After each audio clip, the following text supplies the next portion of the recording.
আসসালামু আলাইকুম ভিউয়ার্স, সবাই কেমন আছেন? সৌদি আরবে যারা গেরামা খাইছেন ট্রাফিক ভায়োলেন্সের, তারা কিন্তু আমার সাথে যোগাযোগ করতে পারেন। কারণ কিসের জন্য? তাদের জন্য সুখবর হচ্ছে আমরা কিন্তু বর্তমান সময়ে যাদের গেরামা আছে, মানে ট্রাফিক ভায়োলেন্স আছে, তাদেরকে কিন্তু আমরা সফর জেলের মাধ্যমে দেশে পাঠিয়ে দিতে পারবো। তো আপনারা যারা ট্রাফিক ভায়োলেন্স খাইছেন, এই পর্যন্ত অনেক টাকা জরিমানা আসছে, এখন আপনারা চাচ্ছেন যে কম খরচের মাধ্যমে আপনারা এটা জমা দিয়ে তারপর আপনার দেশে যাবেন, তাহলে কিন্তু আমাদের সাথে আপনার যোগাযোগ করতে পারেন।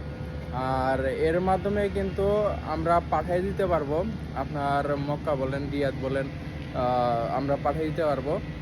আর এইখানে আপনার গ্রামার যে পরিমাণই থাকুক না কেন, খুবই অল্প খরচের মধ্যে আমরা পাঠিয়ে দিব।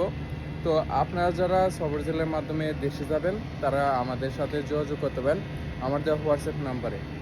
আর কথা হচ্ছে, ইদানিং কিন্তু দেখতে পাচ্ছেন যে আমরা বাইরে ভিডিও করতেছি।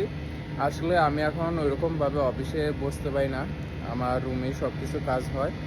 তো আপনারা যারা চিন্তা ভাবনা করতেছেন আসলে চাকরি ছাড়ছে কিনা, আসলে চাকরি ছাড়ি নেই। অনেকে আমাকে কল দিয়ে বলতেছেন, ভাই আপনার লোকেশন কোথায়? আমি আগে যেখানে ছিলাম সেখানে আমার লোকেশন। আর কথা হচ্ছে, আপনারা নিশ্চিন্তে নির্ভয়ে আমাদের সার্ভিস নিতে পারেন। এর আগেও কিন্তু আমরা গ্যারামাপ্রাপ্ত অনেক লোককে পাঠিয়ে দিছি। তো আপনারা যারা যাবেন তারা দ্রুত কন্ট্যাক্ট করবেন, সময় নষ্ট করবেন না। তো সবাই ভালো থাকবেন, সুস্থ থাকবেন। আল্লাহ হাফেজ।